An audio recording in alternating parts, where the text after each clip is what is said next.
Hello class 6 के बच्चों। तो शारीरिक शिक्षा में प्राथमिक चिकित्सा पाठ 4 को थोड़ा सा देख लेते हैं कि प्राथमिक चिकित्सा क्या है। ठीक है ना।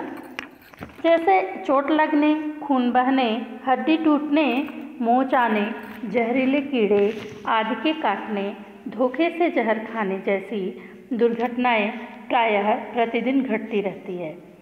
ऐसी दशा में यदि डॉक्टरी सहायता मिलने में देर होती है तो रोगी को असहाय कष्ट होता है और कभी कभी रोग बढ़ करके असाध्य हो जाने का भी खतरा हो जाता है। अतः यह आवश्यक है कि हम तत्काल घटना स्थल पर ही रोगी को कुछ ऐसा उपचार कर दें जिससे उसे आराम पहुँचे और उसकी दशा बिगड़ने न पाए। घटनास्थल पर किए जाने वाले इस प्राथमिक उपचार को ही प्राथमिक चिकित्सा कहते हैं। अगर कोई आपसे क्वेश्चन करता है कि प्राथमिक चिकित्सा किसे कहते हैं, तो आप लिख सकते हैं कि घटनास्थल पर किए जाने वाले इस प्राथमिक उपचार को ही क्या कहते हैं? प्राथमिक चिकित्सा कहते हैं। यहाँ तक लिख लेना अगर क्वेश्चन बनता है तो। प्राथमिक उपचार के लिए आवश्यक सामग्री क्या होनी चाहिए? उपचार बॉक्स में निम्नलिखित उपकरण रहते हैं, जैसे कैंची, सेफ्टी पिने, रुई के पैड, लंबी चौड़ी तिकोनी पट्टियाँ, चम्मच एवं गिलास, खचपच्चियाँ, गर्म पानी का बर्तन, बर्फ़ की टोपी, माचिस, मोमबत्ती एवं स्प्रिट कैम, चिमटी, चाकू, सुई धागा, तौलिया, साबुन, दर्द निवारक दवा आदि। ओके। अब अगर बिच्छू आपको काट ले, बिच्छू पाया कहाँ जाता है, उसके लक्षण क्या क्या होते हैं, तो इनके बारे में देखते हैं ना। बिच्छू घर के अंधेरे स्थानों में छिपे रहते हैं। अगर आपसे कोई क्वेश्चन करता है कि बिच्छू प्रायः कैसे स्थानों पर पाए जाते हैं, तो आप इसका आंसर लिखेंगे कि बिच्छू प्रायः कहाँ? अंधेरे स्थानों पर छिपे रहते हैं, यहाँ तक। ओके। या पाए जाते हैं। कभी कभी यह सामान उठाने रखने में हाथ पैरों में डंक मार देते हैं। बिच्छू की पूंछ में वक्राकार डंक होता है। अगर क्वेश्चन बनता है कि बिच्छू के पूंछ में कैसा डंक होता है, तो वक्राकार डंक होता है, आप ऐसा लिखेंगे। ओके। साथ साथ में जो है यहाँ से यहाँ तक। ठीक है ना। जब बिच्छू डंक के द्वारा काटे हुए स्थान पर विष छोड़ देता है, तब उस स्थान पर भयंकर पीड़ा होती है। ओके।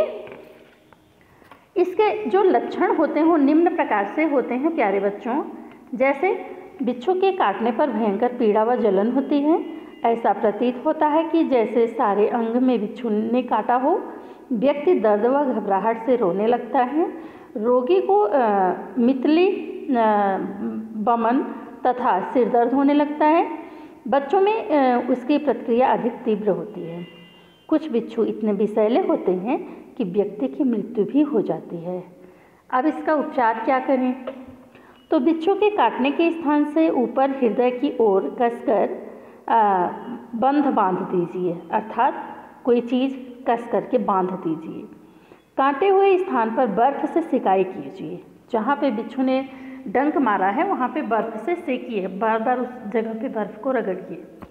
काटे हुए स्थान पर नोवोकिन का इंजेक्शन लगाने से दर्द शीघ्र दूर होता है तथा विष का भी प्रभाव जो है कम हो जाता है। अब आ जाते हैं भैया सांप का काटना। वैसे भी सावन चल रहा है, पढ़ लेते हैं। ये सब जीव हैं विभिन्न प्रकार के, है ना, तो जो हमारे लिए खतरा है और हम इनके लिए खतरा हैं, पर इनके बारे में जानकारी लेना ही चाहिए। स्नेक बिट मुख्य रूप से गाँव, बाग बगीचों, खेतों अथवा जंगलों में सांप के काटने की दुर्घटनाएं अधिक हुआ करती है। आम धारणा है कि यदि सांप ने काट लिया तो विष के प्रभाव से व्यक्ति की मृत्यु हो जाती है, परंतु सभी सांप विषैले नहीं होते। मात्र कुछ सांप ही भयंकर विष वाले होते हैं, परंतु इस बात का पता लगाना कठिन हो जाता है कि किस सांप ने काटा है, वह विषैला है अथवा नहीं। किसी भी सांप के काटने पर उसे विषैला समझकर उपचार करना चाहिए ताकि विष फैलने की आशंका दूर हो जाए। उसके जो लक्षण होते हैं कुछ इस प्रकार से होते हैं, जैसे किसी भी सांप के काटे हुए स्थान पर पीड़ा तथा उसके चारों ओर सूजन हो जाती है। काटे हुए स्थान पर सांप के दांतों द्वारा बने हुए चिन्ह दिखाई देते हैं। काटे हुए स्थान की त्वचा का रंग काटे हुए स्थान की त्वचा का रंग बैंगनी सा हो जाता है। रोगी को नींद या बेहोशी से आने लगती है। जबान लड़खड़ाने लगती है। रोगी को गर्मी अधिक लगती है तथा उसे घबराहट अधिक होती है। रोगी की श्वास व नाड़ी की गति धीमी पड़ने लगती है। सांप कैसा भी हो, उसके काटने पर सुई चुभने का सा दर्द होता है। अब अगर इसका उपचार करना है तो किस तरह से हम कर सकते हैं, है ना? तो देख लेते हैं।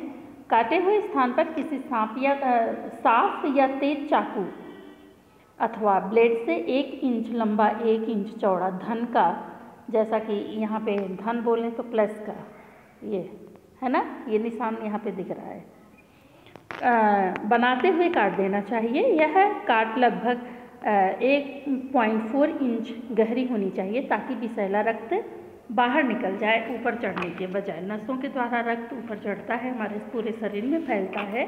तो जब हम इस तरह से कटिंग करेंगे तो रक्त ऊपर न जा करके नीचे की तरफ, अर्थात जहाँ पे सांप ने काटा है वहाँ के रास्ते से बाहर आने लगेगा। काटे हुए स्थान से थोड़ा ऊपर की ओर धमनी तथा सिरा पर कसकर बंद बांध देना चाहिए। घाव को चारों ओर से दबाकर मुंह से रक्त, ये तो मत ही करना, ये बड़ा खतरनाक होता है। घाव को डिटॉल से धोकर पोटेशियम परमैंगनेट का चूर्ण भर दीजिए। घाव पर जलती हुई मोमबत्ती रख दें और उसे कटोरे से ढक दें। रोगी को कृत्रिम श्वास दें, उसे बमन कराएं, अर्थात उल्टी करवाएं। रोगी को सोने मत दीजिए, बल्कि ठंडे पानी से खूब भिगोइए। इससे विष का प्रभाव कम होता है तथा रोगी सो भी नहीं पाता। सोने से विष फैलने की क्रिया क्या होती है बच्चों? तीव्रता उसमें बहुत तीव्र हो जाती है। तो बिच्छू, अब आते हैं प्रश्नावली में। बिच्छू प्रायः कैसे स्थानों पर पाए जाते हैं? तो मैंने आपको बता दिया, बिच्छू अक्सर जो है अंधेरे स्थानों में पाए जाते हैं। तो बिच्छू की पूंछ में किस प्रकार का डंक होता है? तो वक्राकार का डंक होता है, ठीक है ना, ये भी बता दिया। प्राथमिक चिकित्सा किसे कहते हैं? तो घटना स्थल पर किए गए उपचार को प्राथमिक चिकित्सा कहते हैं। बिच्छू के काटने के क्या लक्षण होते हैं? तो जैसे आग, अगर आपके हाथ पांव कभी आग पे पड़े होंगे ना, तो वो वही वाले लक्षण क्या होते हैं वो तो आप देख लेना। पर जो हम महसूस करते हैं तो भयंकर, वैसे लक्षण तो 6 बताए हैं, बट जैसे अंगारे पे हमारा पैर पड़ गया हो, ऐसा महसूस होता है जब हमें बिच्छू डंक मारता है। अदरवाइज यहाँ लक्षण 6 प्रकार के दिए हैं, तो देख लेना। ओके। सर्प के काटने पर प्राथमिक उपचार में क्या करना चाहिए वो मैंने आपको बता ही दिया कि काटे हुए स्थान पर किसी साफ या तेज चाकू अथवा ब्लेड से 1 इंच लंबा 1 इंच चौड़ा धन का चिन्ह बनाते हुए काट देना चाहिए। यह काट लगभग 1.4 इंच गहरी होनी चाहिए ताकि विषैला रक्त बाहर निकल जाए। उसके बाद ये जो है 7 प्रकार दिए गए हैं, इसमें ये कभी मत करना, घावों को चारों ओर से दबाकर मुंह से मत चूसना, इसमें सामने वाले को खतरा होता है। अदरवाइज ये जो 7 लक्षण हैं, 7 उपचार हैं, वो आप निसंकोच कर सकते हैं। सो धन्यवाद बच्चों, आप इस वीडियो को सुनिए और अपना अपडेट दीजिए। धन्यवाद।